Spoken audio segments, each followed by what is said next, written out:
नमस्कार दोस्तों, बात करते हैं लिक्विड फंड। लिक्विड फंड एक म्यूचुअल फंड की फॉर्म है और लिक्विड फंड एक तरह का डेट म्यूचुअल फंड कहा जाता है। और इसके अंदर जो आने वाली रिटर्न होती है वो बहुत कम रिटर्न होती है, मतलब साल की मान लो 6-7% रिटर्न होती है। और ये आपका हाई लिक्विडिटी होती है इसके अंदर कि आप आज अगर इसे बेचेंगे तो आपको नेक्स्ट डे पैसा मिल जाएगा। कुछ केस में ऐसा है कि इंस्टेंट पैसा ही मिल जाता है, जैसे पराग पारिक के अंदर म्यूचुअल फंड एक लिक्विड फंड, उसे 50,000 तक का आपको इंस्टेंट कैश मिल जाता है। इसका रिस्क प्रोफाइल लो है, इसलिए इसकी रिटर्न भी बहुत कम है, 6 या 7% है, तो रीजनेबल रिटर्न मिलती है आपकी। तो लिक्विड फंड के अगर मैं फीचर्स की बात करता हूं तो इन्वेस्टमेंट फोलियो इसमें क्या क्या शामिल होते हैं। कमर्शियल पेपर होता है, या फर्स्ट सर्टिफिकेट्स ऑफ डिपॉजिट होती है, या शॉर्ट टर्म डिपॉजिट्स होती है, शॉर्ट टर्म इंस्ट्रूमेंट्स होते हैं। जनरल इनकी मेच्योरिटी 91 डेज के अंदर होती है आज। और जनरली इनके अंदर लॉकिंग पीरियड होता है 6 दिन होता है, किसी एक का, किसी एक कुछ है, मतलब ज्यादा हफ्ता भर का लॉकिंग पीरियड होता है, तो एग्जिट लोड लगता है, अदरवाइज एग्जिट लोड नहीं लगता है, और कुछ नहीं भी लगता है। आज बेचेंगे तो एक दिन के बाद आपको नेक्स्ट बिजनेस डे के अंदर आपको पैसा मिल जाएगा। रिटर्न इसके अंदर बहुत कम होता है इक्विटी कंपैरेटिवली, क्योंकि हाईली सेफ होते हैं। आगे बात करते हैं इसकी। देखिए, अब मैंने जैसे बात करी है ना, एक मैं आपको एग्जांपल दिखाता हूं। जैसे ये देखिए, अब एक आपका म्यूचुअल फंड है पराग पारिक लिक्विड फंड, देखते हैं इसके बारे में। तो पराग पारिक लिक्विड फंड है, इसमें देखते हैं पराग पारिक लिक्विड फंड के अंदर यहाँ पे बहुत सारे लिक्विड फंड दे रखे हैं। Liquid funds Aditya Birla, Indus wise, Mahindra, तो सबकी रिटर्न आप देख रहे होंगे कितनी है। 5 साल के अंदर क्या रिटर्न है, 5 साल में 5% है या 6% रिटर्न है, मतलब सेविंग से ज्यादा है, एफडी से भी थोड़ी सी ज्यादा है। और पैसा एफडी में थोड़ा पैसे में आपकी पेनल्टी लगती है पहले से पैसा निकालने में, लेकिन यहाँ पे पेनल्टी लगेगी नहीं। अब इसमें एक जरा इंटरेस्टिंग फंड है पराग पारिक, उसी के अंदर देख रहे हैं, तो पराग पारिक का लिक्विड फंड। तो इसके अंदर देखते हैं कि इसके अंदर कौन कहां पैसा लगाता है लिक्विड फंड। ये डेट इंस्ट्रूमेंट में पैसा लगाता है। डेट इंस्ट्रूमेंट में देखिए, आरईसी लिमिटेड हो गया, पावर फाइनेंस कॉर्पोरेशन हो गया, जिनकी रेटिंग AAA है, क्रिसिल के हिसाब से AAA है। और क्या पैसा लगाता है, मनी मार्केट इंस्ट्रूमेंट्स में पैसा लगाता है, जैसे सर्टिफिकेट ऑफ डिपॉजिट्स हो गया। सर्टिफिकेट ऑफ डिपॉजिट जितने जो बैंकों को पैसा रिक्वायर्ड होता है, जितने बैंक के देखो ये सारे बैंकों को पैसा रिक्वायर्ड होता है, तो ये इनको पैसा देते हैं। और अच्छी बात यह है कि पैसा कहां पे इन्वेस्ट कर रखा है पराग पारिक ने, सारे A1+ में, मतलब यहाँ पे पैसा डूबने के चांसेस बहुत कम होते हैं। और कहां पैसा लगाते हैं, कमर्शियल पेपर में पैसा लगाते हैं। कमर्शियल पेपर कहां लगाते हैं, कमर्शियल पेपर हो गया आपके जैसे कि ये आपकी LIC हो गया, या फिर export import bank of India हो गया, तो इस तरह की यहां पे लगाते हैं। और इसमें भी रेटिंग देखेंगे तो A1+ की रेटिंग है, जो बहुत अच्छी रेटिंग कही जाती है। ट्रेजरी बिल, मतलब सरकार के पास तो सरकार के पास ही पैसा है, ये जमा कराते हैं। तो मतलब अब इतने सारे बैंकों में पैसा लगा रखा है, तो बहुत ही वेल डाइवर्सिफाई है कमर्शियल पेपर। और ये अच्छी खासी जो टॉप का जहां पैसा मरने के चांसेस बिल्कुल नेग्लिजिबल, तो वहां पैसा लगाते हैं, लेकिन ऐसा नहीं है नहीं मरेंगे, मर भी सकते हैं पैसे। अच्छा, ट्रेजरी बिल हो गया आपके। इसके अलावा और कहां पैसे लगाते हैं, जैसे कि आपके corporate debt market development fund हो गया, तो ये भी इस यहां पैसे लगाते हैं। और ये रेपो, रिवर्स रेपो, इस तरह से भी पैसा लगाते हैं। तो अब बात करते हैं कि जी इसके अंदर कि सर्टिफिकेट ऑफ डिपॉजिट क्या होता है। भाई सर्टिफिकेट ऑफ डिपॉजिट का मतलब ये है कि शॉर्ट टर्म तो है, और ये क्या है, बेसिकली कौन इशू करता है, bank of financial institution issue करते हैं। ठीक है, तो जितने म्यूचुअल फंड वाले इनको पैसा देते हैं, और जो रिटर्न आती है तो कम ही रिटर्न आती है।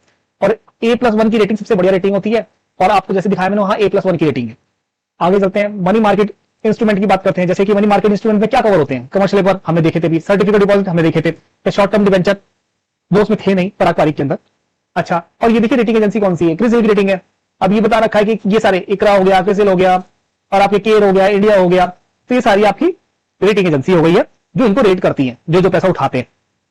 आगे बात करते हैं किसकी, कि शॉर्ट में हम कह सकते हैं कि A+1 रेटिंग सबसे बेस्ट होती है, A1+ रेटिंग।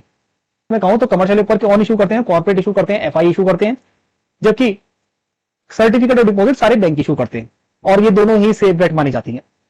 ट्रेजरी बिल तो government of India he issue करती है, issued by government of India और RBI के थ्रू। अच्छा, आगे देखते हैं इसमें। तो मैंने आपको जैसे बता ही रखा है कि भाई, अच्छा, ये जितने भी आपको बताए हैं, ये जो इशू कर रखे हैं जितने भी, ये जो है जितने भी इशू कर रखे हैं, ये जनरली डिस्काउंट मिलते हैं, और बाद में जब रिडीम होते हैं फेस वैल्यू पर रिडीम हो जाते हैं, तो हमें उतनी इंटीग्रिटी में नहीं जाना इसमें। तो ट्रेजरी बिल गवर्नमेंट से पैसा उठा रखा है, वो तो सेफ होता ही है। अब लिक्विड फंड की बात करें तो लिक्विड फंड ये पैसा जनरली बंदा क्या लगाता है, यार मार्केट इस टाइम डाउन चल रही है, मार्केट ओवर वैल्यू चल रही है, अब बैंक को पैसा लगाओगे तो कितना मिल जाएगा, 2-2.5% मिल जाएगा। एफडी लगाओगे 6-7% मिल जाएगा, एक इमरजेंसी रिक्वायरमेंट होगी तो पैसा नहीं मिलेगा, तो उस केस में किसमें पैसा लगाते हैं। जरा एक आध देख लेते हैं, इसका देख लेते हैं, पराग पारिक का देख लेते हैं। पराग पारिक का देख लेते हैं, अगर इसको देखेंगे, इसका AUM साइज कितना है, 3852, इतना CR का। और इसका अगर आप देखेंगे एक्सपेंस रेशियो, अगर देखेंगे होल्डिंग कितनी है, होल्डिंग हम देख ही चुके हैं, और यहाँ पे एक्सपेंस रेशियो कितना है, एक्सपेंस रेशियो इसका पॉइंट, शायद यहाँ पे देख लेते, चलो एक्सपेंस रेशियो इनका 0.22 है शायद, तो 0.22 मतलब इतना 0.21 है, सॉरी 0.11, तो इतना एक्सपेंस रेशियो है इसका। तो लिक्विड फंड में बेसिकली पैसा आप तभी पार्क करते हैं जब आपको शॉर्ट टर्म में पता है कि आपको पैसे की रिक्वायरमेंट है, वो बहुत सेफ बेट खेलना चाहते हैं। और देख लेते हैं और कौन से हमारे पास हैं। तो इसके अलावा हमारे पास और भी हैं, ये देख लेते हैं। तो अब रेटिंग के हिसाब से कहें तो पहली रेटिंग इसी दे रखी है, फिर क्वांट का भी है, फिर मेरे को एक जो पसंद आता है एसबीआई का अच्छा लगता है कि एसबीआई का, अब ये देखिए इसमें अच्छा एओम है 68,000 तो करोड़, बहुत अच्छा मैनेज है इसके अंदर। और क्वांट में देखिए जरा कितना है, क्वांट में है आपका, क्वांट का ईओ में 1540, तो बहुत सेफ बेट होती है। तो जैसे पराग पारिक हो गया, अच्छी बेट है, एसबीआई अच्छी बेट है। एलआईसी का देख लेते हैं, एलआईसी का कितना है, एलआईसी का 11,000 ईओ में, तो एसबीआई का अच्छा लग रहा है मेरे को, पराग पारिक अच्छा है, ठीक है। और आईसीआईसी का देख लेते हैं एक बारी, आईसीआईसी का कितना है, आईसीआईसी का है जी, आईसीआई का ये भी अच्छा है। तो इसमें अगर आप जाके देखेंगे ना कि तो आपको पता चलेगा चार्जेस कितने लेते हैं ये लोग, यहाँ नीचे जाके ना चार्जेस दिख जाएंगे कि कहाँ ये देखिए एक्सपेंस रेशियो, बस ये 0.20 एक्सपेंस रेशियो है इनका।